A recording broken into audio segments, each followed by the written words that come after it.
I learned how to manage my time better. I learned how to plan ahead. I learned how to set goals and achieve them. And I also learned how to say no to people when I didn't want to do something. Like, so for me, setting people up for success out of that is just helping them make some minor adjustments to the way they look at food, the way they look at fitness. A lot of people think of fitness as like, I have to go to the gym. No, you don't. Walk your dog a little extra. Buy a treadmill for your house. Put a weight set in the garage. Make fitness fit your routine. Don't make it like so difficult to have to go to the gym or have to do something. Make it a part of your routine. Hey guys, if you missed out on the last conference in Nashville, Tennessee, you don't want to miss out on the next one. It's April 28th through May 3rd, Orlando, Florida, the Gaylord Palms Resort and Convention Center. You made a mistake missing the last one. You don't want that to happen again on this one. 5 days of some of the best training you're ever going to experience packed into one event. We have an early bird special right now, $50 off. Use 24 early bird on our website, streetcop.com. Look for the conference, click the link, register today. If you want to get significantly better at this profession in 5 days, don't dare miss out on the 2024 Street Cop Conference.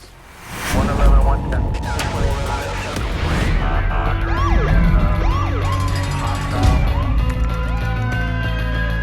Training to be a street cop.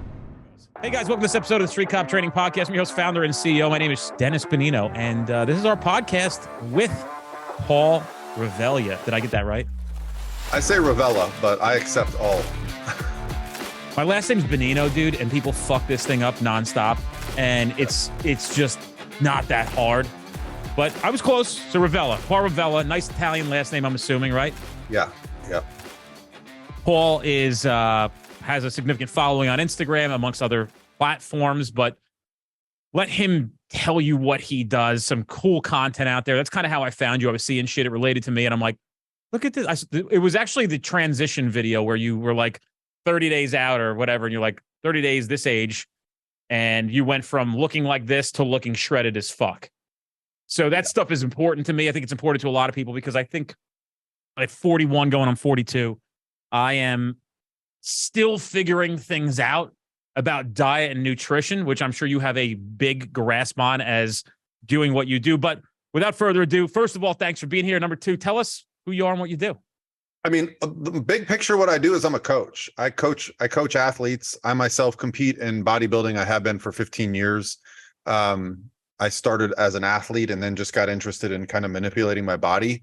But over the course of the last 30 years of trying to figure that out, I've learned some things. And so during that journey of competing and coaching athletes, I started sharing my content almost by accident on YouTube. And that kind of catapulted me over the years to where, I do a lot of, my company has our own podcast. So I've learned that, putting out content is a good idea.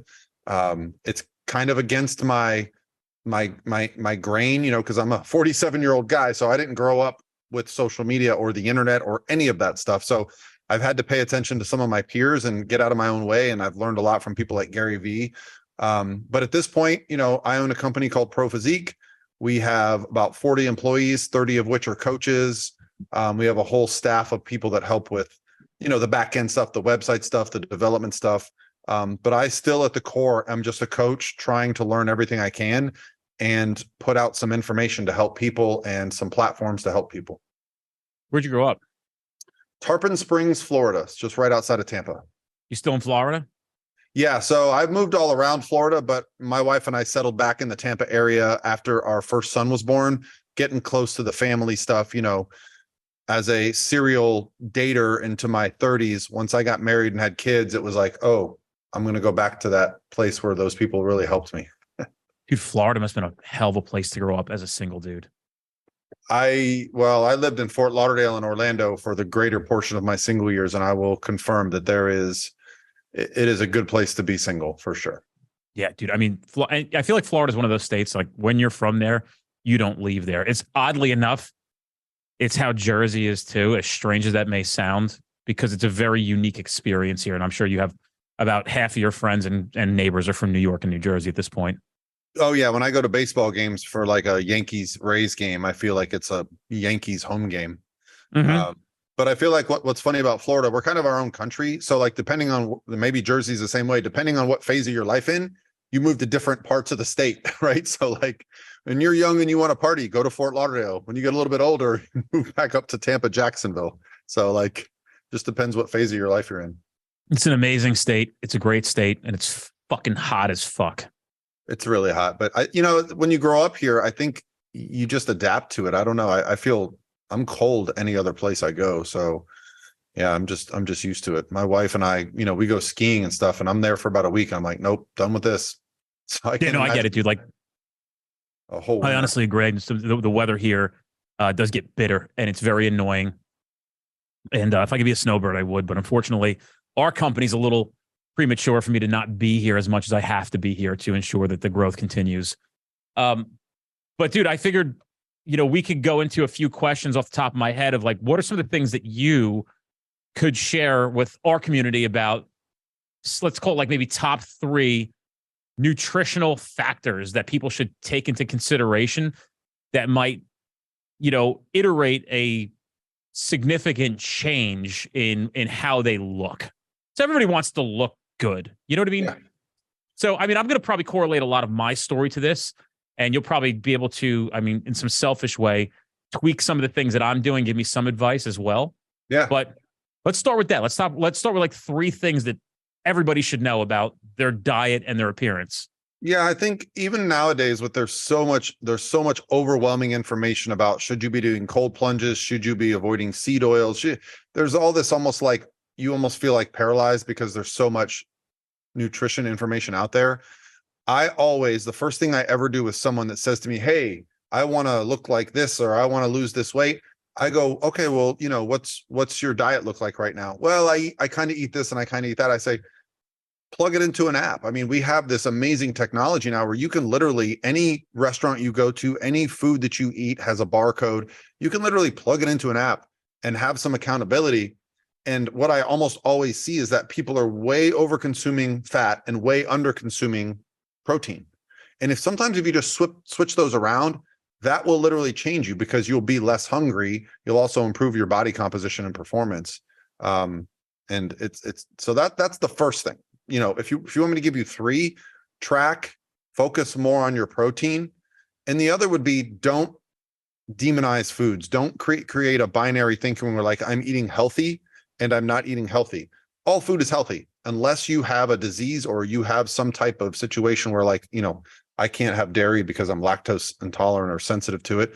So for me, it's a bad thing, but dairy is great. So I don't ever think of something as like off limits.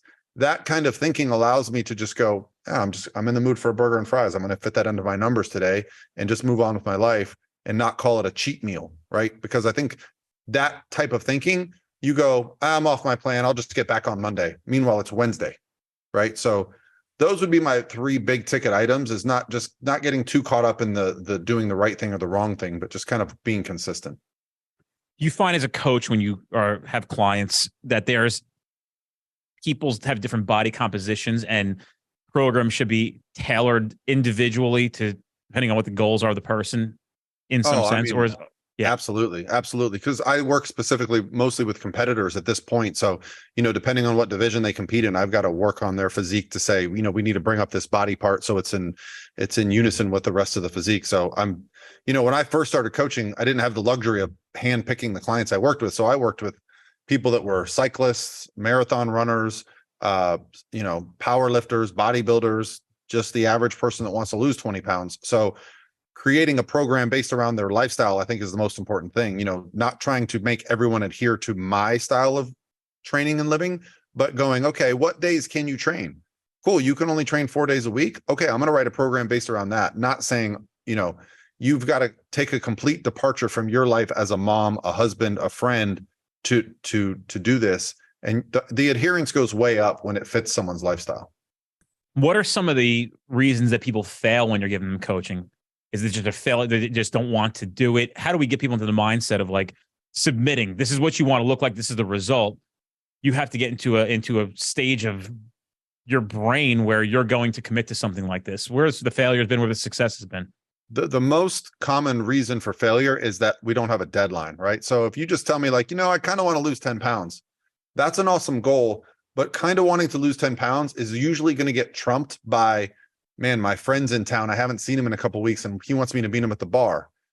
If you say, I am doing a transformation challenge and for the next 12 weeks, and then your friend comes into town, you go, hey, it's great to see you, dude, but for this 12 weeks, I can't really go out drinking with you. I'll come out to the bar and have a Red Bull, but I'm not going to get shit-faced because I want to look the best. So the deadline for me is the key. It was for me. That's why when I did my first bodybuilding competition, it's the first time I ever looked like I thought, wow, this is actually the people in the magazines look like this. That's why, because they have a deadline. So when someone says to me, like, I want to look like the people that get on bodybuilding stage, but I don't want to get on a stage, I go, you're probably not going to ever get that look. Some people maybe, but it's very rare. So some kind of a deadline. I don't care if it's a vacation. A wedding is a great one. People getting married get shredded. I call it shredding for the wedding. Bodybuilding shows, photo shoots, reunion, whatever you can find to motivate you, do that thing. It's interesting. I went to Vegas with my wife years ago, and I said, I'm going to come to Vegas every year for these pool parties because it kept me disciplined up to this point, even for Mykonos, Greece. I was pretty happy, not thrilled because I'm now learning more about protein. It's so interesting you brought that up and like how significant the protein is in my life. And you talk about switching some of that stuff around. So, I'm putting a lot of more thought into that. I've probably been, I've been lifting now since I'm 18, so I'll be 42 this year. So almost 24 years I've been lifting. And I think about now at 41 going on 42, how much I probably could have had an easier transition or an easier goal or achieve my goals easier if I had just put more thought into some of the diet. Certainly I'm not upset with the way I look or how strong I am or how I feel. I mean, I fucking feel pain. I don't know, Paul, I don't know how you feel. I feel great. I mean, honestly, if you told me at 47 I was going to feel this way, I would have called you a liar. Like, I don't know if it's a generational thing. I just feel like 40s are different than, like, when I think back to my dad at 40, I just felt like he was like an old man almost. I don't feel old. I mean, honestly, I don't feel old till I look in the mirror. When I tell my friends all the time, this is the best I've ever felt on all aspects of my life. Crazy, right? Yeah. I mean, I feel people are like, how do you feel? I'm like, I feel like I did when I was 19, maybe even better, to be quite honest with you. Yeah. But we're talking about transformation challenges. What's a realistic timeline where somebody can with health in mind and not being significantly dangerous, can begin to transform the way they look? Is it like 2 weeks, a month, 6 weeks, 12 weeks? What's a realistic time frame for somebody who's disciplined? Yeah, I mean, honestly, what we see in our transformation challenge, it's 90 days, which is 12 weeks. And it sounds short, but 12 weeks is a long time.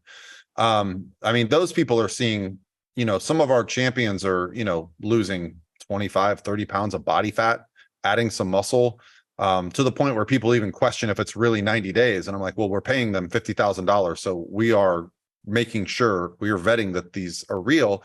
But I think people underestimate when you change your lifestyle completely, just what the body is capable of. I mean, when you do a complete 180 and you are eating better, going to bed on time, going to the gym 4 or 5 days a week, you're cultivating like just better relationships. You're less stressed because you're getting up early and planning ahead. Like, I mean, you can make some changes probably in 3 to 4 weeks. You'll start to notice it.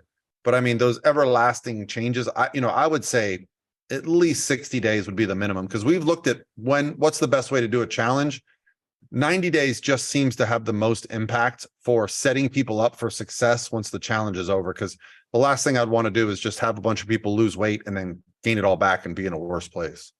Yeah. So my next question was, how do you continue to sustain that beyond the challenge, where you get to the point where you're looking at yourself saying, and I always talk about, there is a reality, and we'll call it the Northeast of the country. There's a truth day here.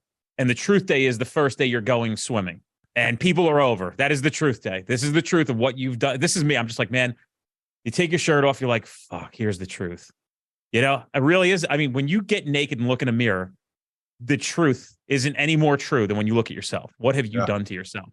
Yeah. So it can be really good or really bad, but how do you sustain a lifestyle like that? And once you get to that point of getting to what you look like, how sustainable is it? How much discipline do you have to employ, or is it just the way you're going to continue to live your life? Yeah, I mean, a lot of that comes down to, I've spent the better part of the last 15 years coaching athletes wanting to solve that problem. I think a lot of the solutions that I've come up with are, you've got to implement some changes that aren't that aren't so far out of the realm of your normal routine. So what I mean by that is like, we don't worry about brushing our teeth. We don't worry about doing laundry. We just do it. And so if you have a routine where you don't think about going for a walk, you don't think about meal prepping, you just do it, then it's very easy to maintain it. What happens in a lot of situations is people go so far outside of their normal routine, they just go like some 0 carb, 3 hours of cardio, they do some crazy stuff, and all they're thinking about is the goal. And then when it's over, they're not going to stick with those approaches. So we do not want to, one of the things that we do with our challenges, we make people write an essay because we want to hear what's changed. Because for me, what changed when I first did my first diet was I learned how to manage my time better. I learned how to plan ahead. I learned how to set goals and achieve them. And I also learned how to say no to people when I didn't want to do something, like, so for me, setting people up for success out of that is just helping them make some minor adjustments to the way they look at food, the way they look at fitness. A lot of people think of fitness as like, I have to go to the gym. No, you don't. Walk your dog a little extra. Buy a treadmill for your house. Put a weight set in the garage. Make fitness fit your routine. Don't make it like so difficult to have to go to the gym or have to do something. Make it a part of your routine. One thing that was difficult for me for so many years was, I think human beings, and I'm sure you could agree with this, and you touched on a little bit, are in a routine essentially, or routine-based animals where we like our routine. Kids like a routine. It's where we really thrive the most. And sometimes your routine gets disrupted. So can you allude to that a little bit, maybe discuss like the disruption of a routine and how important a routine is? Yeah, I mean, for me, I'm probably one of the most routine-based people, and sometimes I struggle. I have a plan for each day, and if things aren't going according to my plan, I can struggle with that. But what's allowed me to kind of circumvent that, and you can maybe attest to this as a father as well, I have to get up before the world gets up. I can't wait for things to happen. I have to get up and already have either done some cardio, done some workout, planned my meals, had my breakfast, so that when I find out that my son has a sprained wrist and I have to go to the hospital for 3 hours, right, or that, oh, well, the nanny didn't show up, so I have to drive someone to soccer, whatever the thing that comes up is, I can simply go, cool, I can handle that because I'm already ahead of schedule, versus reacting to whatever's thrown at me that day. That's a lesson I had to learn. You hear it when you're young, early to bed, early to rise. Yeah, right. I'm going to stay up till 3. I'm just going to stay up later than everyone and get it all done. The minute I switched that schedule and started getting up it's getting dumb now. Sometimes I get up at 4. It just because I want to get up and get things done. It's just better. It's just a better way to live. Because I have kids, whatever the reason being, but I just feel so much better when I get up early and get things done. One thing that's worked for me, and I've talked about this before in the podcast, and I'm not trying to sound like a braggart to anybody. I don't hold myself accountable to what you're doing. Pretty consistently for the past 2 years, I've been working out twice a day, heavy powerlifting twice a day. And one of the good things about this is when kids do happen, because namely most of the time there's a disruption or interruption in my routine. It is kid related for the most part. Not every single time, but a lot of times. You have a lot of kids and they're younger. They depend on you for a lot of things. So it could be a sick kid or whatever it may be. There's baseball practice, soccer practice, jujitsu, whatever the fuck you got to go to. So for me, there's a lot of margin to miss the 14 workouts. Like I can go to 12, even if I have to go to 11 and still feel really good about what I've accomplished this week, and not in comparison to everybody else, but for me, my maintenance is 5 days a week or 6 workouts a week.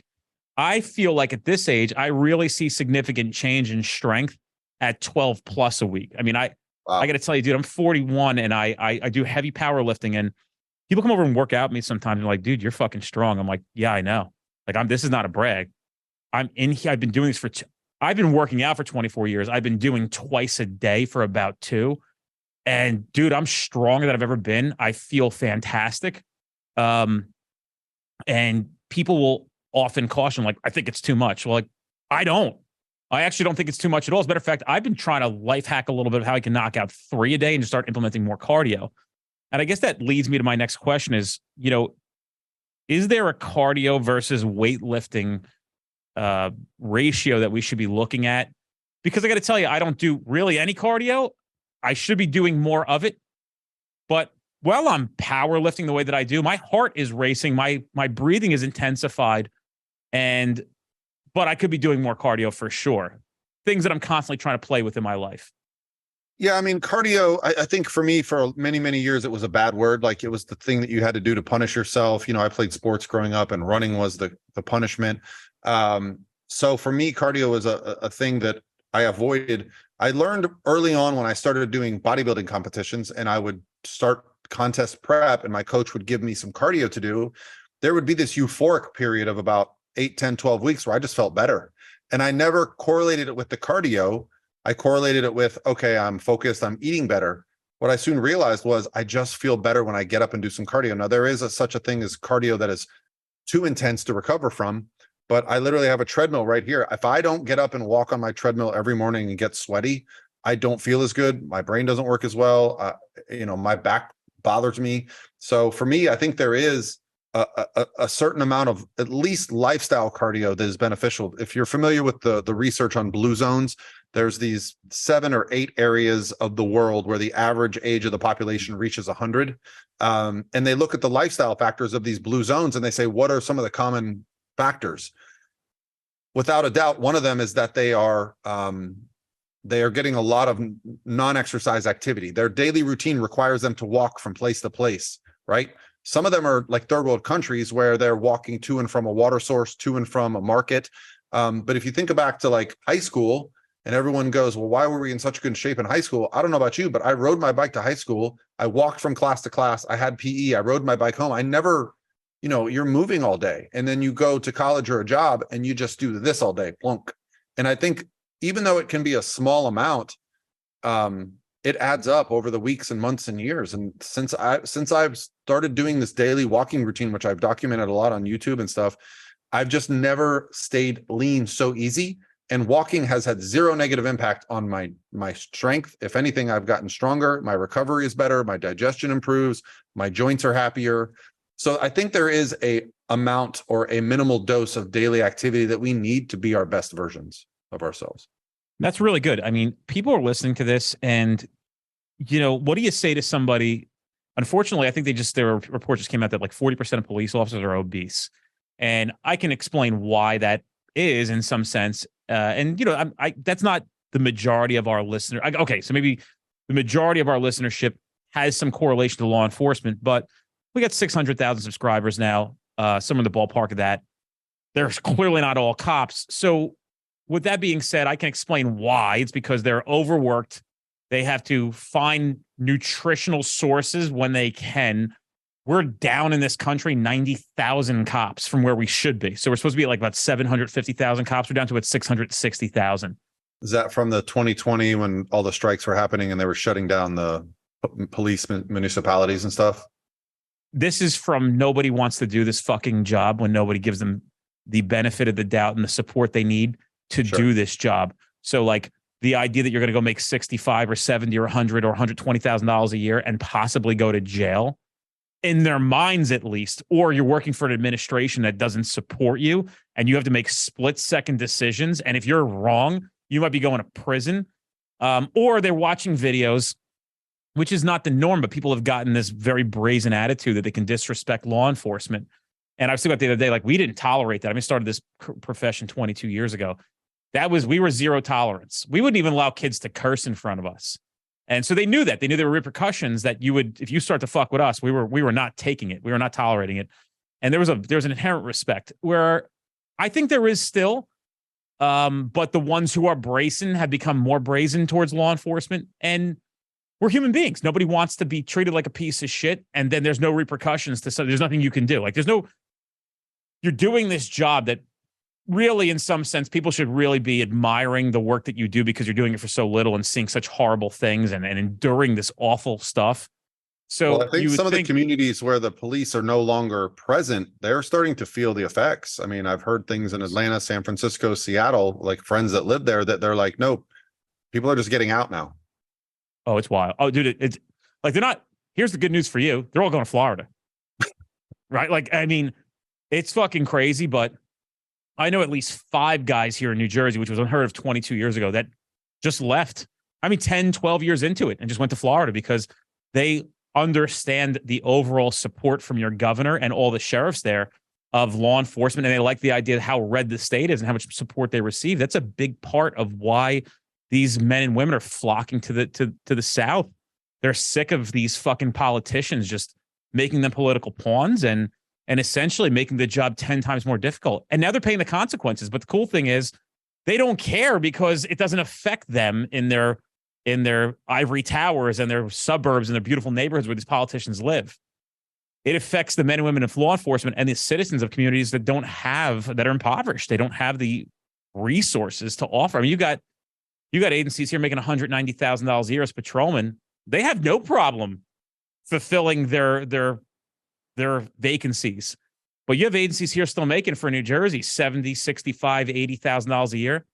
There's nobody taking that goddamn job. Like nobody. So they have nobody to work it. They have nobody. It's even as a training company, it's even affecting us. And we do a lot of guerrilla marketing, cold calling to try to put asses in seats in our programs.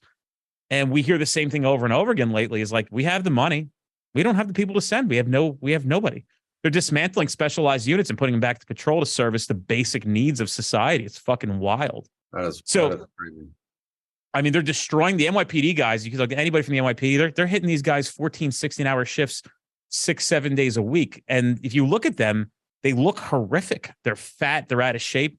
It's not even their fault. They're just surviving. They're just being beaten to death with the amount of work that they have to do and the demand on them because the next move that they did was after de Blasio fucked it all up was give them $135,000 a year as top pay in like 6 years.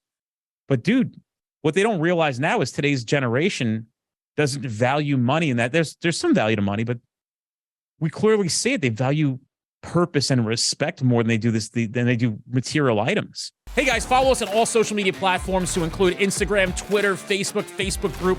We have so much information going out every single day, and we don't want you to miss out on any of that stuff. So check it out. Go give us a follow. Yeah. So when I got my master's degree in business administration, I mean, many years ago. And I think one of the things that always stuck out to me was like, there was a pay scale where above a certain amount of money, and back then it was $70,000 or $60,000. The happiness or security does not increase at all, right? So then people start to look at what other things they value once they get to a minimum pay, and that's probably what's happening there. Is like, the money no longer means anything. So now they're like, I want to do what I want to do. I want to do my hobbies. I want to be there for my family. Whatever they value becomes more important once you've got that established, like, roof over your head and the security of having food and stuff like that. I think you get one life to live, right? So like for me, it's just a constant game of like, I hope I have no regrets. I'm really building my life around having no regrets. Well, the service industry, so you talk about the police officers. My dad was a firefighter, a little different. Obviously, like they have, I always loved my dad's job because he was home so much. He had those 24-hour shifts where he was home. I think he worked 9 days a month. And my mom was a nurse. And let me tell you, she worked like 6 to 6 every day, drove an hour. And the nurses in both hospitals and private practice are also very obese. That is a profession that my mom avoided it because she's very health conscious, but like just seeing the people in that. So I'm sure it's a very similar thing. They're overworked.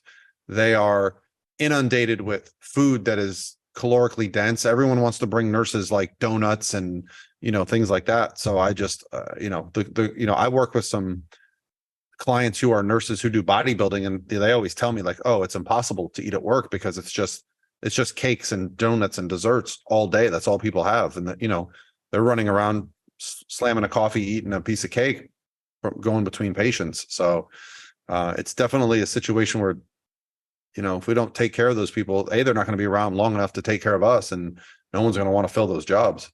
Mm-mm. And think about it, like, where are you eating at 3 o'clock in the morning when you get a chance to eat? Right. 24-hour fucking drive-throughs. Yeah. Especially in places that don't have many options. I mean, like, people don't realize probably majority of Florida is fucking pretty hillbilly-ish. Right? Oh, yeah. Florida's like big city. But like in between that, it's pickup trucks and dude, it's not even like paved roads. People don't realize it. Like, you're like, yeah, motherfuckers don't have electricity in certain, like Florida is like, you would think you're in Appalachia. Oh, in internet. in a Yeah, majority there's of places Florida. without internet still. Yeah. So yeah, it's I guess that's what keeps Florida reasonably priced, because they just keep building out to where there's nothing. Eventually that nothing becomes the next, big city. But yeah, it's still very affordable if you get outside the city limits in Tampa even. But some of those people that I know that work in those places, like there's nothing open at night, like except the McDonald's, and that's what we're eating. Or, they're trying to get food. So, yeah, I mean, it does take discipline, I think, to prepare for Well, that's that. where planning ahead comes in. That's where having a tub of protein powder, or having, a meal service, like, I work with Icon Meals. They pack and ship flash frozen meals. Those kind of things go a long way, because when you get hungry, you're not always going to make the best decision. But if you have something prepped and ready to go, it just helps. Literally, when I travel through airports, I bring a tub of protein powder with me everywhere I go. I'll even put it in little Ziploc bags. And I almost wrote on this, not cocaine, because it's white powder. And I'm like, I wonder if they ever go through my backpack and pull these little baggies out. But for me, if I'm in an airport and I see, Chick-fil-A, man, that sounds good right now. Or at no cost, I can throw some water in a, thing, drink it, and then I feel satiated. That to me has been a game changer for traveling, is not waiting until I'm hungry to eat, but having something available. So this is the habits though that you have to adopt to reach your physique goals. And this is where it becomes easier, right? It's not, you're not reacting to your situation. You've already planned ahead, and now you're capable of making the right decision. I think that people see the price of a prepped meal, and I'm not here to promote any prep meal company. And they might say, oh, it's $14 or $15, but okay, so maybe it's $3 or $4 more than what you planned on spending on a prep meal like this. However, you've got to think about the inherent cost, the back end of it. You're saving $3, $4 on the front end, or $7 or $5, but when you're sitting in that doctor's office at 48 and the doctor's going, yeah, look, you're 70% clogged in your left artery. We're going to have to do a roto-rooter job on you. We don't know. It's like a 70% survival rate. So when you think about how do you want your pain, you want it now or later. We're talking about money. Some things are just worth it. Well, I mean, honestly, like when I go through a drive-through now, like, because my kids want a cheeseburger or something, I'll go get them. And I'm like, it's $30, $40 sometimes when I go through the drive-through. So drive-through food is not as cheap as it used to be. I don't really look at the drive-through as a cheaper option at this point. So the prep meals, especially Icon, they're 10 to 12, $13 a meal. And I have them in the freezer, and I just take a couple out every week so I can heat them up. But yeah, I'm not a big fan of the drive-through anymore, because I focus so much on protein. And if you want protein, even I think it might be McDonald's that just switched their menu. They don't even do grilled chicken anymore. It's only fried chicken. Everyone's selling enough. I mean, that's what it comes down to. It's why we had a company that was in New Jersey. It was called Muscle Maker Grill, and every cop in the world ate there. It was next to a gym. Oh, it was Victor Martinez's company. Yeah. Yeah. So, dude, I lived there, right? Because it was a healthier option, but they weren't like, I don't want to say a healthier option. It was a cleaner option in some sense. Yeah. So they started franchising. A lot of my friends bought franchises, and I'm like, and I'm, albeit I was a cop for a lot of years, and now I'm not. I haven't been one in 8 years. And I'm significantly, obviously much more of a businessman and entrepreneur now. Even then, I had a good sense of things. And I'm like, you're going to jump in on a franchise in this. I'm like, I'm not that I don't believe in the product. I eat it nonstop, but people want to be fucking fat. And so that alludes to what I was saying, what you're saying about McDonald's taking grilled chicken off the menu, because people aren't going to eat it. They don't want to be healthy. You're not going to convince the overall majority of people. It's a very boutique thing to eat clean. Right. So as nuts as it sounds, people are addicted to food. So one thing I tell people who complain about food is, I don't know how you feel about this, but I do fast. I don't eat breakfast anymore. I do work out heavy. And then I fast up until about 1 o'clock, and I try to sustain my hunger or satiate my hunger with just black coffee. It really does a nice job, and I kind of keep my mind off of it. I have enjoyed fasting. So people say, well, it's expensive to eat clean. Well, if you start getting to a diet and a discipline, you can skip essentially a meal and save yourself that extra $15. What do you say to that?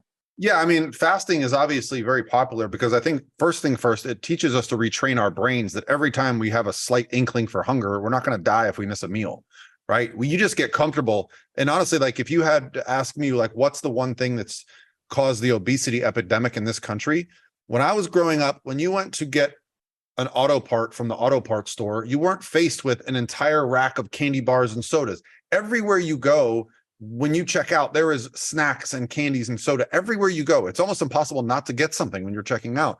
Snacking to me is the one thing that's changed. Like when I came home from school, I ate what I was served, or I didn't have food. Like now it's like you're constantly being like, spoon fed whatever you want, wherever you want it. And so, and we're always hungry. Like our body is kind of like, like it's a survival instinct. So, right. For me, fasting is great because it teaches people like, hey, it's okay to be a little bit hungry for a few hours. So I'll still use fasting too. Like my wife and I have a date night tomorrow night, and I don't want to track that. I don't want to worry about what I'm having. I'm going to get a big ass steak and a big ass potato, and I'm going to enjoy it. So I'm probably going to eat a little bit later in the morning and maybe just have a protein shake instead of my full normal breakfast. So I've got that whole thing saved up. And my natural eating rhythm, I have my last meal around 7 o'clock. I don't eat again until 8 o'clock. So I have a natural 12 to 13 hour fasting window anyway. So though I don't talk about intermittent fasting as the end all be all, it's more because people think that fasting is inherently somehow better than any other form of caloric restriction, when it's not. If you just compare calories to calories, right? There's no magic like because you fast, right, your metabolism speeds up or this and that. No, it's just a mechanism for you to actually consume less calories in the same amount of time than you normally would.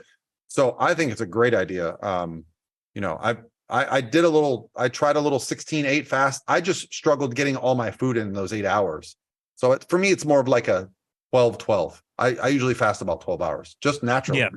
I recently saw a video of a place here in New Jersey. It's like a nightclub scene. And it was from when I was first starting to go out. So like, probably in the late 90s, early 2000s. And, I look at it comparatively to the crowds that you see now. And there's a clear difference in how people looked. And I'm going to say women, and I'm not trying to say a chauvinistic statement because I'm not looking at men. I notice women when I go out as a single guy. Right. So like, when I saw women back then, I see it now, and I'm like, there's a clear difference in the eating habits and dietary habits of these kids. I mean, I don't recall children being and adolescents and girls in their 20s being so obese as I don't think they were. Would you agree with that at all, Paul? Oh, I mean, that's hands down the thing that has changed in our country the most. When I travel now, it's odd to see somebody in shape. Right. And back then it wasn't, dude. Like in the mid 90s, I feel like people were in shape. Well, I will say this, right? I think there is a shift happening right now, and we won't see it prominently for a few years, but I think there's a shift happening with the younger TikTok generation. They are hyper focused on being fit. I've just noticed, like when I go to the gym now, it's a very young contingent. I'm next to a very major university, one of the top 10 largest in the country, University of South Florida. It's here in Tampa. And all those students are in the gyms around here, and they're all lifting. And it's hard for me to say, but I think there's going to be a shift back the other direction. I think parents of maybe a certain generation weren't educating their kids. They weren't paying attention. I think it's going the other direction now. So I think that will be corrected a little bit just based on what I'm seeing. But absolutely, I feel self-conscious when I go to the beach being in shape, because people are like, what do you eat to look like that? Oh my gosh, you must, just eat broccoli and chicken. And I'm just like, no, I'll have a drink with you. I'll eat ice cream, whatever it is, I can fit that in, but it's the other 23 hours and 30 minutes a day that I spend that I'm not just being an asshole with my body. That's the difference. Whereas I think, if you and I were to go out to a restaurant and I go, let me just get a grilled chicken, no oil, and a baked potato, no butter. Everyone at the table is going to be like, oh, Mr. Healthy. It's almost like peer pressure to be like, you're not going to get the cheese fries in a 20-ounce lager, so like, learning how to deal with that, it's a skill. You've got to be comfortable going, I'm going to be the guy that's eating what I want and not, giving into what do you guys want to do with yourselves? So like when we do those like mom and dad meetups and groups, like, dude, I'm the outcast, right? And I've even been criticized for being the outcast, but I've put a trick where if I'm in a situation and people don't really know me, but like, obviously we have some notoriety from the company and the podcast and the kind of following that we have. So I'll be in social situations, but I'm deciding not to drink that night. And people are like, oh, do you like, what can you get to drink? I'll just go like this. I'm like, I I'm recovering. I don't drink. And as soon as you say that, even though I'm not, it's like, oh, okay, yeah. Like, can I get you water? Like, is everything okay? So it's interesting how we perceive and judge people until we hear that there's possibly a reason why. It is just not acceptable to not drink and consume alcohol like a fucking fish in our society, which leads to essentially, I've been asked, like, what's your problem with alcohol? I'm somebody who enjoys progress and achievement. And I don't know if there's any substance outside of illicit narcotics that prevents that. Like, I like being able to think and come up with good ideas and all this other shit. And like, I like progress and all that stuff. I don't think there's any substance known to man outside of illicit narcotics that will prevent that more than alcohol. I mean, it just disrupts literally everything. Everything. I just did a really good video on my YouTube channel discussing. So I made a pact with myself last November. I was going to take 1 year off of alcohol.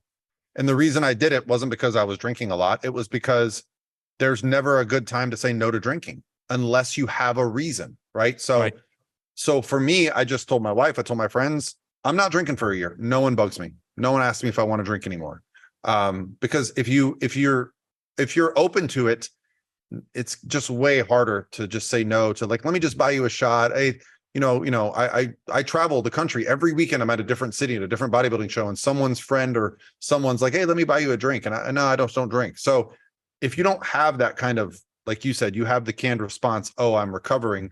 I just tell people, you know what? I'm just taking 12 months off to drinking. And they're like, oh, that's cool. That's a cool thing that you're doing. Why are you doing it? I go, I don't know. I'm 47. I just want to see how it works.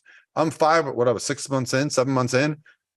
I mean, I'm not looking forward. I'm not waiting to drink. I'll probably go on a vacation at some point and have a margarita, but it's not like the thing that I'm ready to do. I feel so good right now. I almost like don't want to mess with it. Moving on to the next thing that I want to talk about before we end this podcast is developing habits. Maybe you could talk about that a little bit, because I'm sure that developing habits is a big part of experiencing success in what you see yourself becoming as a human being. And I think everybody should want to see themselves. I think everybody does want to see themselves be the best version of themselves. So let's talk about developing habits a little bit. I mean, habit from a neurological standpoint, it's like a skill. So like, if you think of like powerlifting as a skill, when you learn how to squat properly, all the muscles in your body are learning how to fire in the proper order for you to execute a squat properly. It's the same thing in your brain with your behaviors. If you set up your routine, and it might be a pain in the butt, and I'll go back to like learning to get up early, because I was a night owl. I would just put all my work off and stay up till 2, 3, 4 in the morning. But then I realized I was missing every morning with my kids. I was getting up at 9 or 10, whatever. I run my own business. I make plenty of money. I can do whatever I want. But I told myself, I want to get up with my kids before school. And then when they're gone, I'll go to work. So I made myself for 30 days, get up every day at 5 o'clock, go do cardio, go work out, come in the house at 6:30. And man, that first couple of weeks was rough, dude. Like, I was like a zombie. That alarm would go off and I would cuss. And now but over time that became my new normal. And now I don't even have to set my alarm anymore. If I don't set my alarm, I'm up at 5. If I look at my phone, sometimes it's like 4:40. I'm like, whatever, I'll go ahead and get up now. So like, habits, we think of them as like, oh, you have such good habits. Those are, you literally force them, you change them, you create them. So, you watch a lot of motivational speakers, and I love some of them as much as the next guy. I love my, Eric Thomas and Gary Vee and these guys. But the one thing you learn is that they just repeat these patterns over and over to just their routine. The teeth brushing thing, I heard a psychologist say that once at a presentation. I thought that's genius, because no one thinks about brushing their teeth. You get up, you brush your teeth. You go to bed, you brush your teeth. You floss whenever you eat something. You don't think about that as like, no one asks you, how's your flossing going? You just do it. Fitness, I feel like people are, I got to go to the gym. It's the gym. I'm like, my wife doesn't ask me if I went to the gym. She goes, what time are you going? So I can meet you there. Or like, so once that happens, the flip switches, right? So on the weekends, I pull out the smoker, I cook, 3 or 4 days worth of meat. We put it in the Tupperwares. My wife doesn't ask me, are you cooking food? We just go to the store and get it, or we just have it delivered and I start making it. So these habits that seem like such good, healthy habits to have, you've got to initiate them. You've got to start them. It's never going to change. But as soon as you start doing it, man, and everything's been like that for me. Even YouTube. I remember watching a Gary Vee video, and he's like, you want to build your YouTube audience? Do this. And I said, all right, I'm going to do it. And I did it. And it was a pain in the butt. It was make one video every day for 7 days. Doesn't sound like much trouble, but when you're not used to editing, when you're not used to uploading, when you're not used to making a thumbnail, the first day that video probably took me 45 minutes to make. By the day 7, I was shooting, editing, and uploading in 15 minutes, an entire video. Right now, mind you, these aren't fancy videos, but just getting a video out into the universe, that first step for some people is the hardest problem. Everyone's like, how'd you start YouTube? I'm like, I don't know. I just freaking started it. You just do it. So it's the same thing with like, how did you start getting up early? Man, it sucked. I set my alarm and I just got up. But when you get up early and do things before the day starts, like I literally go downstairs and hang out with my kids for an hour and come back up to work. And I'm just like, man, I've already got so much done. I saw my kids. I got my cardio done. I got my first meal in. I've already answered 20 emails. I'm sitting down at my desk, like excited, not like stressed about what's my inbox look like. It's a complete different mind shift. I'm not short-tempered with my kids. I'm more excited to spend a minute with them versus if I'm like, I know I got a bunch of emails to answer. Let me go down to see the kids. Dad, can you help me with my shoes? I don't have time. Like, it's just a complete different mind shift when you put those things into place, and it starts to bleed into everything that you do. One thing that you brought up, and it just triggered a thought of mine because I hear this excuse a lot. That your wife meets you at the gym. I've heard people be like, yo, I can't work out unless I have somebody who motivates me to work out. Let me just say something to everybody. Like, excuses are one of the, I say this often. When I learned how to identify excuses, I can't even make them anymore. Right. I have to try to explain myself if I ever even try to make an excuse for something. But the thought that you need somebody else to be there as a coach to you got to get over that hump. That's so ridiculous. So people have to get beyond that. They have to employ that discipline with their routine. And I was at a point before I left for Greece where if I wasn't working out the second time, I didn't feel right. Where now I'm like, get your butt back down there for the second time today. I'm still getting back used to it. It's crazy, dude. It's amazing how much if you just disrupt your routine just a little bit, even for the 8 days that I was gone, it has been a nightmare trying to get back on it. I'll say this. I agree with you. And what I noticed the last couple of years was, there's a point in my year where I almost travel every weekend in the summer for bodybuilding shows. And so I would get in the routine of like during the week, I was great, but I would go to the bodybuilding shows and then my clients would be like, let's go get a drink. I'd get a drink. I wouldn't get up early. I wouldn't do my cardio. I'd miss a workout on the weekends. This year, since November, I have gotten up early. Every hotel I'm in, I get up at 5 or 6. I go do my 30 minutes of cardio and just start my day like that. And it's been a complete game changer for me to never come out of my routine. Not even if I'm at, I'm in Austin, Texas. I should go to the bars because I've never been here.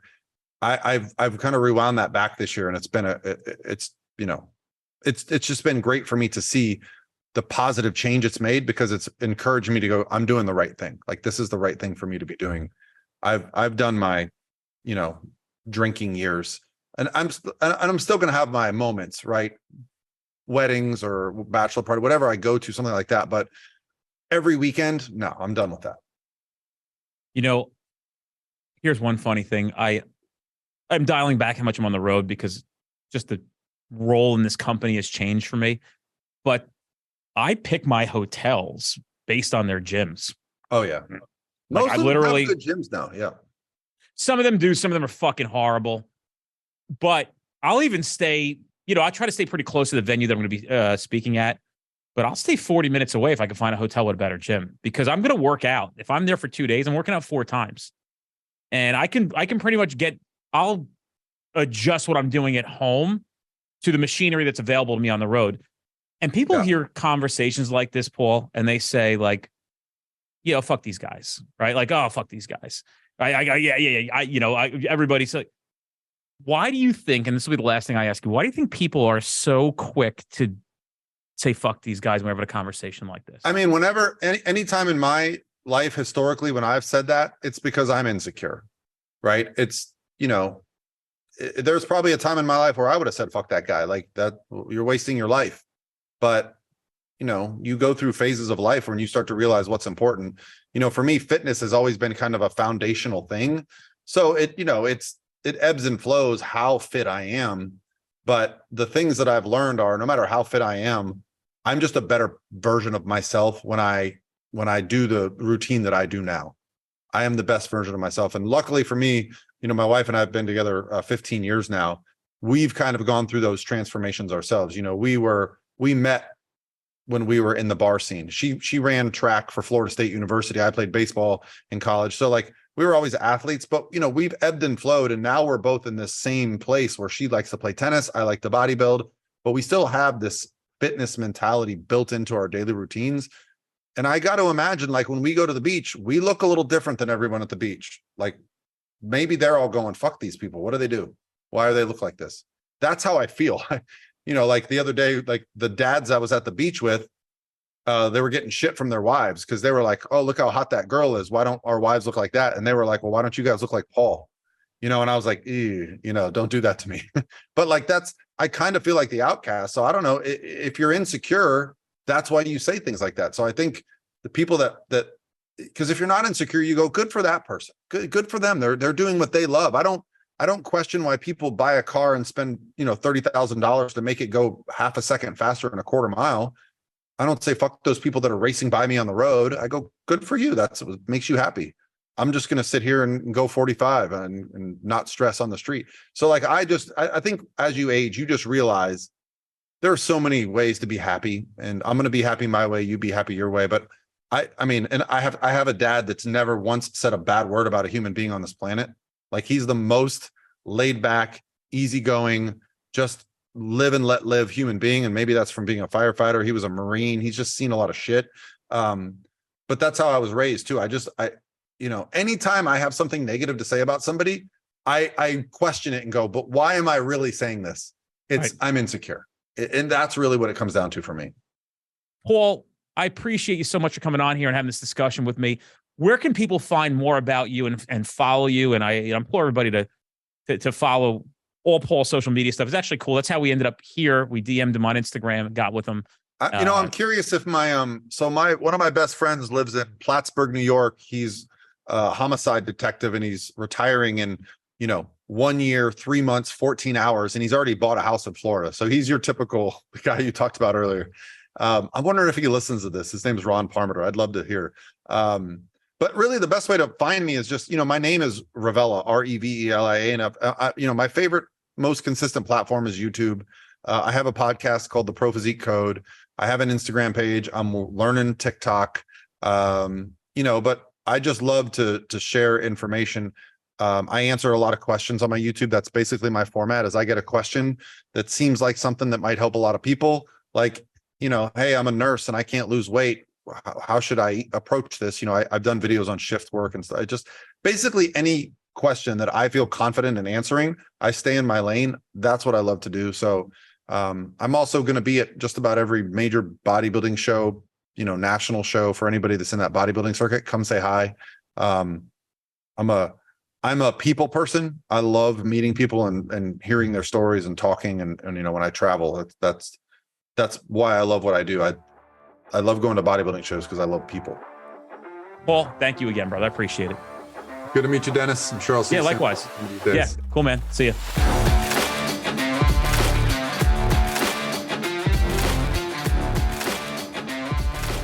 Hey guys, check out our upcoming training at streetcop.com. Don't forget, we have 50 instructors nationally teaching a variety of topics. These are the best classes you're going to experience in your career. We make sure of it. You're going to love it. I guarantee you're going to be thankful that you went. Check us out at streetcop.com for all upcoming classes in your area.